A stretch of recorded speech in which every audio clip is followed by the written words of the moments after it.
I'm Makini Smith. In 2009, while going through a divorce, I decided to jump straight into entrepreneurship. In 2012, I lost my sister and asked myself, what legacy do I want to leave behind? Since then, I've become a serial entrepreneur, helping other women publish their books, produce their podcasts, and reach their big goals to walk in their greatness. I realized the importance of sharing our stories of resilience and how it can be another's guide to walk in a manner worthy of their calling. We are blessed to be a blessing, so get ready to be blessed with an inspiring testimony.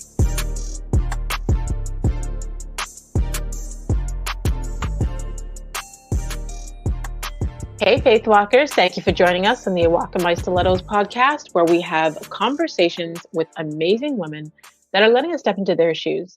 I help women to own their voice so they can create impact, prosperity, and legacy. I get inspired when I see another woman succeeding, but what interests me more is her backstory and her mindset on how she got there. So today's guest is about to bless us with her testimony, and since you're already here, you may as well subscribe. Today we have Laideen Dockery. She's the CEO and founder of Laideen & Co. Financial Group Ltd, a boutique firm that offers financial services and education to a predominantly female client base. She has a passion for helping women break through their fears and anxiety around creating financial stability in their lifetime and for generations to come. From experience, she knows there's a lack of help available and a lack of focus on women achieving financial wellness. So her mission is to empower other women to achieve and fulfill their lives by improving their finances. Laideen is also the co-founder of the Money Boss Up initiative, where she facilitates workshops that provide financial literacy to millennials. So please welcome to the show, Laideen Dockery. Hi, Makini. Thank you so much for having me. Hi, Laideen. Thank you so much for agreeing to say yes and come on and share your story with us. Oh, absolutely. I love the show, and I'm just so proud of everything that you're doing. So when you asked, I was like, of course. It's such an honor. I am so grateful. You know, you and I have come such a long, long way. And sometimes I forget that we actually originally met when I was 12 years old. What I love is that, as women, we are running families, running businesses and impacting lives. And it's just been a beauty to watch, your evolution and to watch you grow and the things that you've overcome. So that is why I wanted to have you on the show. And I just wanted to say thank you. Oh, you're welcome, Matt. Thank you so much for having me. I'm excited to share. I think that it's just what you're saying, that we've known each other for so long, and just seeing our journeys, right? Just seeing everything blossom and flourish. It's actually a beautiful thing. So I'm always happy to speak with you. And now we're doing it, recorded or live or for everybody to hear. So this is great. Yeah. So what I love with this show is because every woman's story is different, even though we can connect, to some part of a woman's story. What I love is you never know where the conversation is going to go. I always, inside I get really excited when I get to interview women that I already know, because I always end up finding out things about you ladies that I had no clue or did not know before. So I want to start at the very beginning, because I believe that as women, we have all these different titles that we go by. And a title that I believe that is not given enough significance is our name, because our names have meaning. And I definitely grew up despising my name because, kids can be cruel. And hearing Makini as a kid, I got bikini, zucchini, chiquita banana, all kind of foolery. And as I became an adult and I dug deeper into the meaning of my name, it's Swahili for strength of character. So I began to love my name. Yeah. So I was always interested in the meanings of people's names, because every time someone says your name, they're declaring that meaning to you. But I've also learned from some of the women that have come on the show that they don't know the meaning of their name, but their name was created, whether their parents formulated their name by combining something or named them after someone. So I would love to know, Laideen, what does your name mean? Yeah, you know what? That's such a serious question, because my name, just like you, I really did not like my name. I just didn't understand where my parents got that from or why they even called me that. No one else is called Laideen. And I can always know I'm going into a room and there's nobody with my name. So yeah, there's no one, no one. But really what it is that they thought I was a boy. They thought I was going to be a boy, and they had a name picked out. And the name is Laideen. Okay. And the name Laideen is a Nigerian name, and it's short form, or it's a derivative from Olade. And it actually means, the wealth has come. Oh, I love And it. they had that name. It's, from the Yoruba tribe. And, they called me now a derivative, because then they have this girl, they don't know what to name me, and they have this name picked out, but I'm a female, so they like kind of changed it, put an N on the end to try to make it like Nadine, I guess, and they call me Laideen. Most people call me Laideen, but since I came to Canada, they call me Laideen a lot. So that's the meaning of my name. The wealth has come. I love it. I love it. I know I went to Google it and I was like, yeah, just like my name, I know it's a Yeah, unique name, but it may be a challenge yeah, to find the meaning. So when I couldn't find the meaning, I'm like, okay, so I know that there's got to be a backstory. There's got to yeah. be a There's backstory. backstory. Absolutely, yeah. So I love it. I I was love actually surprised to know that that is the meaning. The wealth has come. But it. sometimes you have these names, people are calling you and you don't realize that it's going to manifest or become part of your life, right? So Exactly. See, I got goosebumps as you say that because look, now you're in financial literacy, like exactly, helping people bring that wealth. I love exactly, it. absolutely. I love it. Okay, so tell us, what did you want to be when you were a little girl? When I was a little girl, I actually wanted to be a veterinarian, and I loved animals, and I don't know what happened to that. I kind of grew out of it. Do you I still love grew animals? out of it, didn't like animals anymore. That's interesting. So the reason I asked that question is because, as kids, our imagination is so vivid. We have these amazing dreams and they're so vivid on what we want to be. And, sometimes we, as kids, play these scenarios out with our friends and so on and so forth. And then as we become adults, society starts to reshape our vision Yeah, of who we want to yeah. be. And sometimes we forget what that original vision was because we were either told to be more realistic or we went down a path that was either expected of us or someone else wanted us to Right. be. So that is why I asked that question, because it's always interesting to see where we end up or what we have, I'm going to say, reshaped Yeah. ourselves to be. So how did you get into Yeah. financial literacy? Yeah. So getting into finance, it was actually, I started off going to school for architecture. So I went to university and I did architecture. I always had a love for numbers. Always excelled at math, planning, and then I'm very creative. So I was like, okay, how do I put that all together? And I went into school for architecture. While I was in school, I got a job, in the bank. Mm-hmm. And then I kept getting promoted within the bank. So even though I was finishing my degree, I ended up just getting promoted in the bank, going from different financial institutions to different financial institutions in different, sectors of finance I was working in. And I kind of got to really see that side of things and understand finance, understand money. And because the money was good and I kept being promoted, I ended up staying in that area. Okay, so you started out working in the bank, you climbed your way up the charts, the money was great, you stayed in that Mm-hmm. industry. You're presently Mm-hmm. making an impact in women's lives in that industry. Mm-hmm. I want to talk about helping women who are going through a divorce because Mm-hmm. you and I have both experienced starting a business during a divorce. So Mm-hmm. I Mm-hmm. want you to speak to that about starting over and picking up the Yeah. pieces, especially for any of the Oh, women who are wow. listening right now that are going through a divorce and are, looking for some Yeah, guidance on absolutely. So, wow, Makini, you're coming with the deep questions. that. Um, okay, so when I was in finance and working for the major corporations, so the major banks, they weren't seeing my vision. So I really wanted to focus on women. I did find that there was this lack of interest from my superiors when I kept saying that I wanted to kind of focus on this area. They there was always this pushback. There's not money in that sector. There's no money in that market. Focus on just making your numbers and things of that nature. I was like, okay, there is money there. You can build a great career just focusing on this particular demographic. And the pushback that I was getting, it just really showed me a mindset that was there, and it kind of showed me why women were in the state that they were in with a lack of financial literacy. So I said, you know what? I really want to focus on this area a little bit more. And so I decided to open my own firm. I took the leap and I was like, okay, you know what?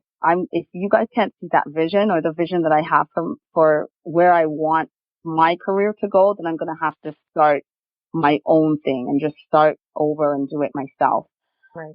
And so I did that about 6 years ago. I started my own firm, and around the same time, I realized that my ex-husband, my husband at the time, he was not interested in being married anymore. He had someone else he wanted to start a new relationship with, and he wanted to basically end our relationship or our marriage and pursue this new situation, which was extremely devastating for me because I actually knew the person. They were in a close circle of friends. So it was embarrassing, devastating, and I really didn't want it to happen. I was so, broken at that time that I even wanted to continue in the marriage. Like I still wanted it to work, or, even though he's telling me that, hey, I want to be with somebody else, somebody that somebody who's been in our home. We've opened our home to this individual. She'd be over for dinners and, holidays and things like that. Even though he was saying, hey, I want to be with this person, I was still in a state of wanting to hold on to that marriage. But it was out of my control because he really didn't want to stay. And so I found myself starting a brand new business, while going through a very, what I would say is a public divorce, where a lot of people knew the situation that was happening. And it was very embarrassing, and it really brought down, my self-esteem and, what I thought about myself. We had 3 young children at the time, and my youngest child at that time was not even 2. So wow. Yeah, that was my youngest son. He was not even 2. And my oldest, she was like maybe, the oldest of the 3 young children that we had was about 5 at the time. So yeah, it was 5, 2, and 1. Wow. And, I found myself with these 3 young kids, starting a new business, going out on a limb, leaving the comfort of, a secure position, and just having to start all the way all over. It was actually really traumatizing, to be honest. It was very traumatizing.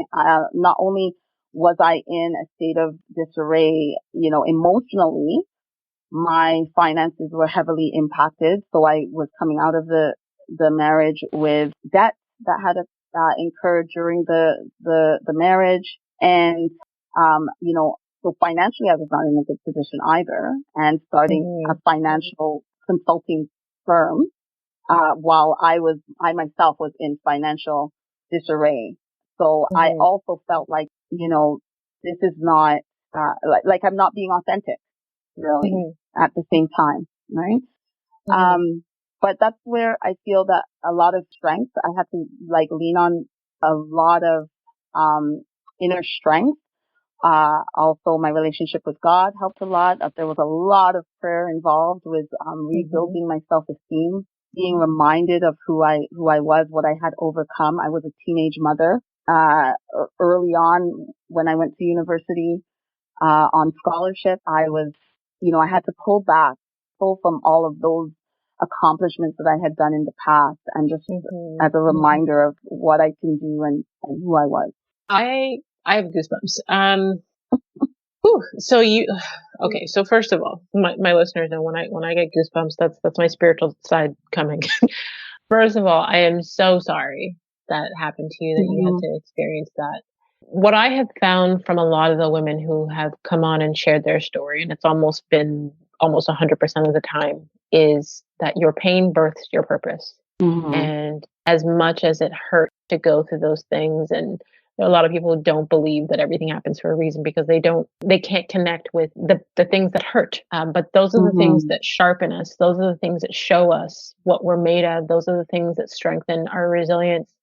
So just hearing your story and everything that you had to go through from, building your business and even while deciding to build your own business because the larger corporation didn't believe in the vision that you had, and then having to experience, the infidelity and having 3 small children with someone that no longer wants to be in a relationship, like all of those things, I can see the different levels of trauma, but I commend you for your strength, your courage, and your vulnerability for continuing to build your business, continuing to build yourself, continuing to build your family, and being able to openly share your story with us.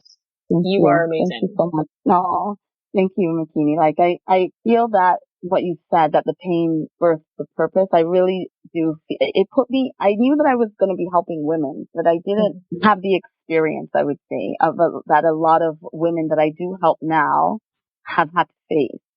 So I understand now. I understand that place of brokenness. I understand that place of, having to start all over again or to start from scratch and not knowing how to make it if you are going to make it, or how to stay positive when things just don't look good, when your circumstances aren't looking positive, and trying to stay in a mindset of the vision is going to come to pass. It is going to happen if you stay steadfast, if you keep on working at it, keep on plugging away, and try to block out all the noise. Right? There was a lot of noise. There was a lot of emotional turmoil. And now when I speak with my clients, I understand, even though their situation may not always be the same, I understand pain. I understand how hard it is to do anything when your self-esteem has been taken a hit. I understand that. So, it helps me to connect on a level that is necessary in order to help individuals get to that next level or get to where they want to be financially, achieve those financial goals. So I'm actually thankful for it, that it happened at the end of the day. Like, a lot of insight was gained as a result of going through those things. I learned a lot about myself, a lot about my standards, boundaries. I learned a lot of things that I didn't have before, that I didn't know. And I couldn't, start a business with those things. And now I'm stronger for it, and I'm a better businesswoman for it, a better mother, a better partner, and just an overall better person as a result. I love it. I love it. There was, I'm going to say 3, well, there's probably more than 3, but there was like 3 key things that stood out to me. You found, I'm going to say, you deepened your relationship with God. So your faith is one of the things that helped you get through that. And then you having to tap into your past accomplishments as a reminder of your competence, because going through something like that, I can been there can definitely take a toll on your self-esteem and your confidence. And you had to look back at the things that you accomplished to remind yourself, facts over feelings, the things that you have been able to accomplish, the things that you've been able to do as a reminder to help you rebuild your confidence. And then in a place of service, you are leading with empathy because you understand, because you've been there, so you can connect with your clients on an emotional level. It's not just a transaction. Absolutely. Wow. Like all of those 3 things are so key. Those things that you've picked out, those are so key. Like the relationship with God. I was always going to church. I was always, well, not always, like I had some, dark years in my childhood, but like around, I first started going to church around, 20 years old, and I was going, and I'd always go religiously. I'd go on Sunday, I'd go to Wednesday night, Bible studies, all of that. But it wasn't until I went through the divorce that I realized who God is to me. Like where that it became personal, that he is there for me. And I was able to really lean on him in that time. There was really nobody, I felt anyways, that there was no one that can understand what I was really going through at that time. All right. The level of disappointment, you think that you're going to be with someone forever. You're there building. All of the decisions that you're making are based on the fact that you think you're going to be with this person. I thought that I'm building as we're purchasing property together. We're doing things together. And I was always of that mindset of a couple or a partnership that we're doing this together. So I was kind of left just, where do I go from here? How do I, I'm now a single person. What happens is this was a marriage, a 10-year marriage, and then just being told, okay, I don't want to be with you anymore. I want to be with this person. And then still seeing, because we shared our children, so still seeing him and this person, it was really devastating for me. Like, the pickup, the drop off, having to see, this is where he lives with this person now. And, it was extremely devastating. But again,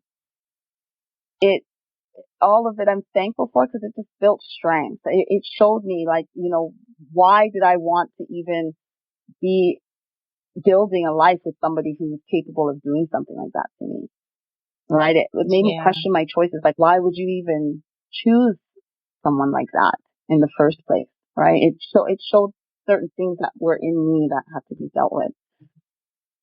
Well, what is challenging about experiencing that kind of trauma is also the grief that comes with that. Because when you go through a breakup, especially, a divorce, or when you've been hurt in that way, it is just like losing a loved one. Even if that person has not left the planet, but they have left your life. So you have to reevaluate your views. Like you said, you were planning life as a couple. You now have to reevaluate how you see your future, how you function. I didn't understand the full extent of that until, I'm going to say, a breakup that I had. I don't want to say too recent, because it's been over a year, but the trauma that comes with that you never expected, how that can impact you. You actually have to go through those stages of grief, like the denial, the anger, the bargaining, the depression, the acceptance. It's a process that you have to go through. Awesome. Yep. And to be running a business at the same time. Yeah. And raising small children at the same time. Like, that's a lot of weight to carry. So I'm glad that you mentioned that you felt that you could only take that to God. And I'm a believer. A lot of the women who listen to the show are believers. So it's important, as much as we also need a strong community of family and friends that can love on us and support us. They may not understand fully what you are going through emotionally. They may not even be able to help you carry that burden, because there are a lot of people that aren't willing to deal with their own emotions. So when you start to speak openly about what you're feeling or what you're going through, they don't know how to handle that. They don't know how to receive that. They don't know how to hold space for that. So taking it to God, taking it to a therapist, all of those things are so, so important. So what is your current state of mind? Now I'm in a great place. That was 6 years ago. I had to, as you were saying, like having a business and going through all that. To have a business, you really need confidence. You need confidence in yourself. You're running this business. Your clients are coming to you for help. So building my confidence was my main thing. And I think that came over time. The more women that I was able to help, the more women that are achieving their goals, they come in a certain place financially. In our annual review, they're at, they're way further than we even expected that they would be. So all of that built my confidence. It really did. It showed that there is a purpose, that I have purpose here, that I'm here to help others. So in the space that I'm at now, my company's thriving. I'm loving life. My children are doing well.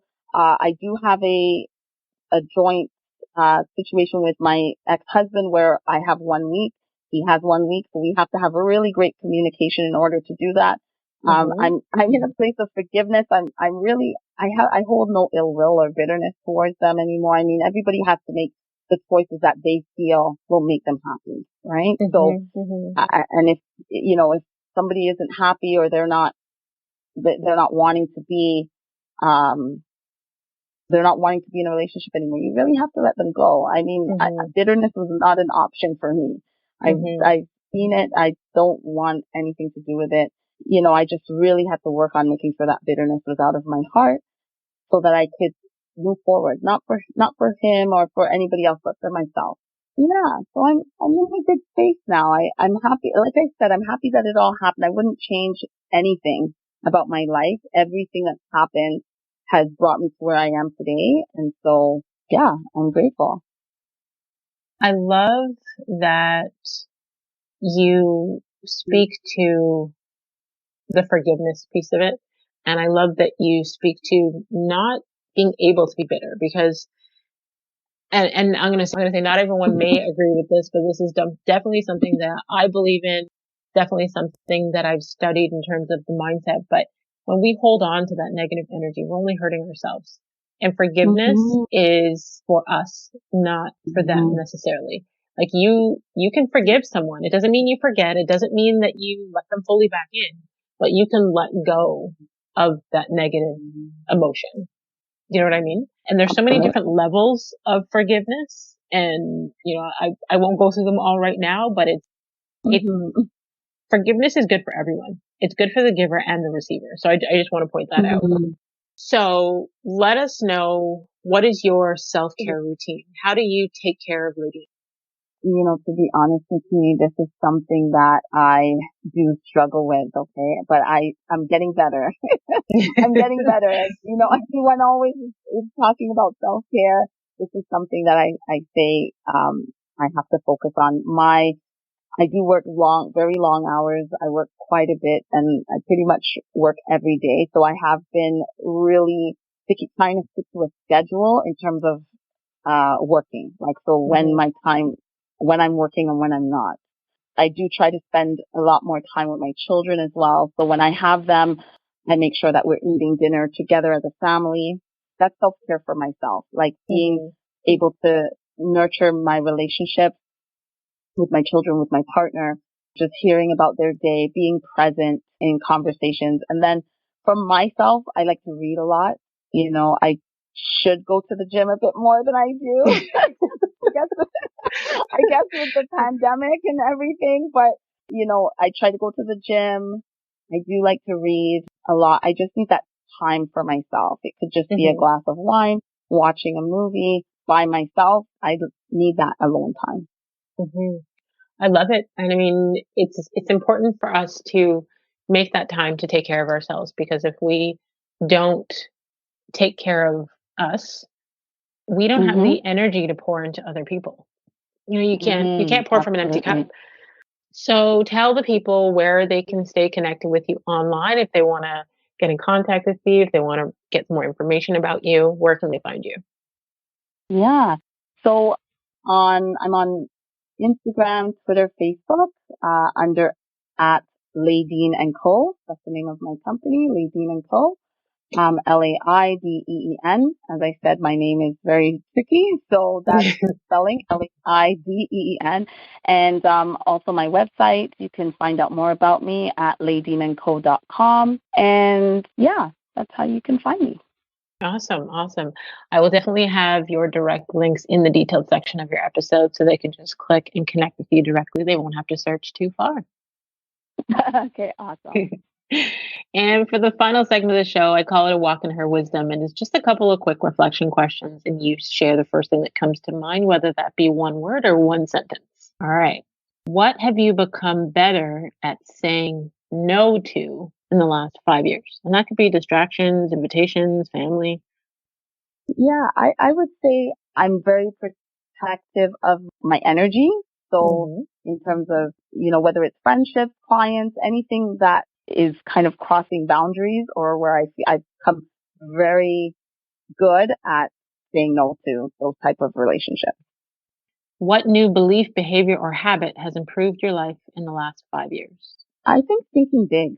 Yeah, just thinking as big as possible, right? Like stop limiting myself. Stop trying to play small or think low. Just really think big, like shoot for the stars. Okay. When and where are you the happiest?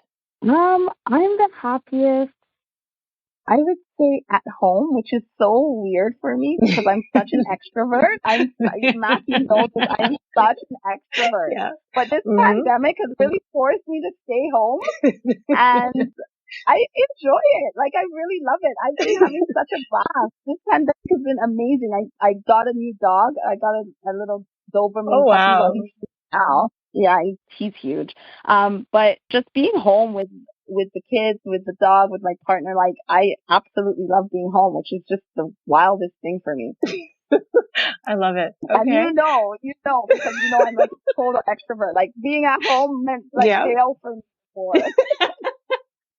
That's why I'm like, I love it. Oh, man. Okay. Name a book that has changed or greatly impacted your life.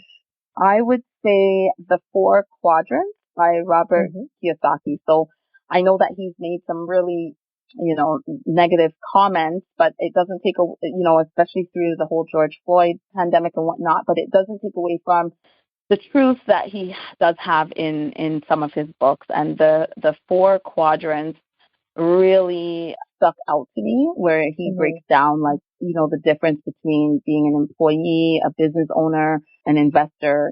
That really shaped the way that I think about earning income. Okay. And last but not least, if you could have a gigantic billboard anywhere with Mm-hmm. anything on it, what would it say and why? I would just want people to get in touch with their own purpose, like to dig through to their purpose and to really search and figure out why they're here and what their calling is. I feel that there's a lot of these negative emotions, and where people are, it's stemming from a lack of purpose. They're not being in the right lane. So I think I would speak something to that. Okay. Awesome. Yeah. Awesome. Wow. Laideen, I want to thank you for taking the time to join us. I want to thank you for sharing your story, your truth. I want to thank you for your strength, your inspiration. I want to thank you for your friendship over the years. I just want to thank you for being you because I truly appreciate you. Aw, thanks, Mac. I love you too. Thank you. And just keep shining. I love it. You are glowing, and continue doing everything that you are doing. Okay. Awesome. Thank you so much. You're awesome, Mac. I love the show. Thank you for Thank having me. you. You're the best. Okay. Thank you. And to all of you faith walkers out there, until next time, subscribe on all platforms and don't forget to rate the show and leave us a review on Apple Podcasts. And you can join the community of faith walkers and sign up for our weekly newsletter at awalkinmystilettos.com, and be sure to grab one of my personal development books available online everywhere. And if you can think of one woman that would receive value from hearing Laideen's story today, please share it with them. Feel free to screenshot this week's episode and you can tag us on Instagram. You can tag Laideen at Laideen and Co. Yeah. Perfect. And you can tag myself at The Real McKinney Smith, and continue to walk in greatness in your stilettos in a manner worthy of your calling.